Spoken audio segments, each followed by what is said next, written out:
Freego DK200. Gonna do the 1,000-mile review. I popped a tire here. I don't know, maybe that seems a little unfair to have it up on a stand and do a review with a popped tire, but hey, bad things happen to good bikes, right? So let's do it. You guys probably want to know at 1,000 miles, how's it holding up? Do I like it? Do I not like it? Short answer is yes, but everyone wants to know how fast is it. Okay, so this is pretty much the fastest settings I could set up based on the internet. I wrote it down here for you guys. All right, pedal assist 1. So this is throttle 8 to 9. It's coming right off a fresh charge. Pedal assist 2, 13. Pedal assist 3, 18, touching 19. Assist 4, 24. And pedal assist 5, 27 to 28. That 28 number drops off very quickly because there's a lot of resistance at that speed. Every 2-3 miles, you're dropping down to 27 and then eventually 26 and down and down and down.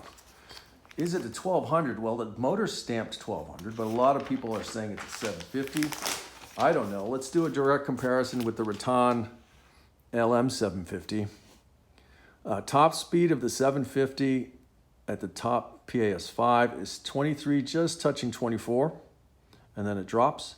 The DK pedal assist 4 touches 24, 25, and still has one more to go. Pedal assist 5 to go, up to 28. So is it a 1200?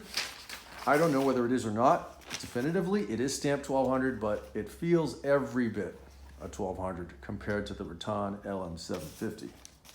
All right, so let's review it from top to bottom. I'm going to start up here at the top. The display, I got to give the display a 3. I mean, if you're going downhill, you can hit 34 miles an hour, you know, just with no throttle, 30, 32, 34 if you're going downhill. And you're going to want to wear a heavy glove.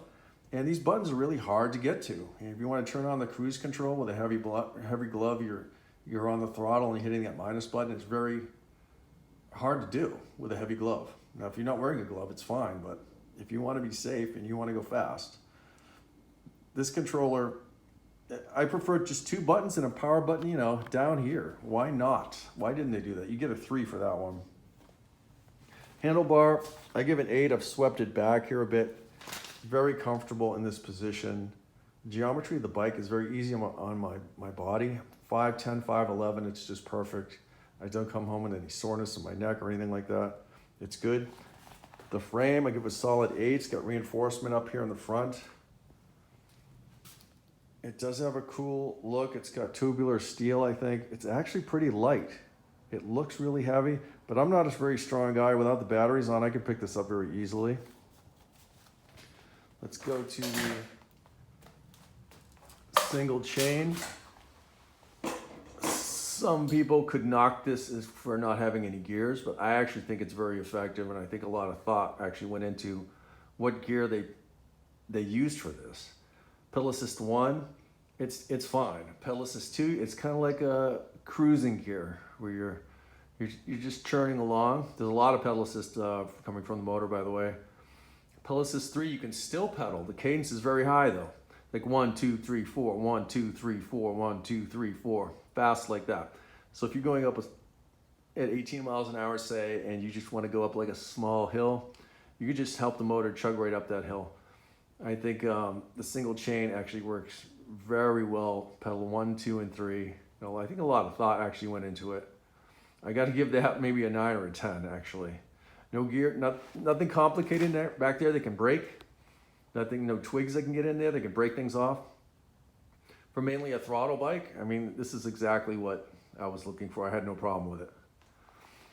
How about the brakes themselves? I don't know. I have nothing to compare it against except the Rattan, which are mechanical. I'm going to give them an 8 or a 9.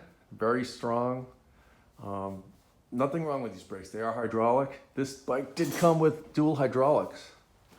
I'm understanding that the newer bikes are coming with mechanical up front, so I would have to detract points for those bikes that don't have the dual. This one does have dual hydraulic brakes. Also has this Mozo branded suspension in the front. It's not adjustable, but I'm going to give it a 5. I mean, it's doing the job. It seems okay. Again, I think maybe the newer bikes are not coming with a Mozo shock. They're probably coming with something even cheaper to save costs. Not sure. One problem area, people have been talking about this front headlight.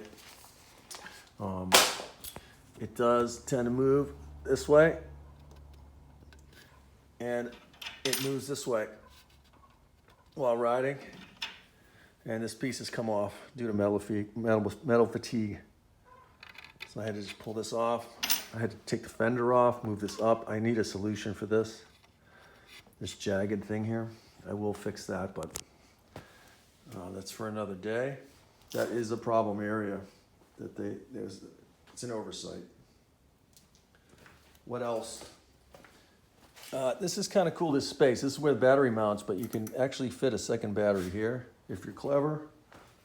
I use these rubberized tie downs. You can see my other video. I mounted a second one, which brings us to range.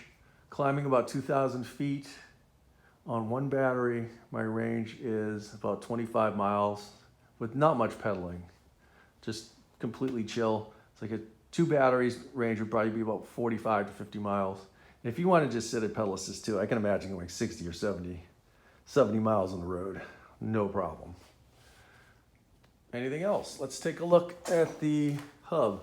You can see there, it does say 1,200 watts. It feels, like I said, every bit 1,200 watts, and it just has completely shredded this rear tire. Even at 300 miles, I could tell these outer pattern was gone, and now we're wearing down. I only have like a millimeter or two in that center spot. I popped a tire, probably because of that reason. Oh, we got music again. That was fun. All right, so do I like it? Overall rating, I can give it 8.5 out of 10. A lot of value here. 20 amp hour battery, stable frame, dual hydraulics. I give it an 8.5. I'd say go for it. All right, be safe.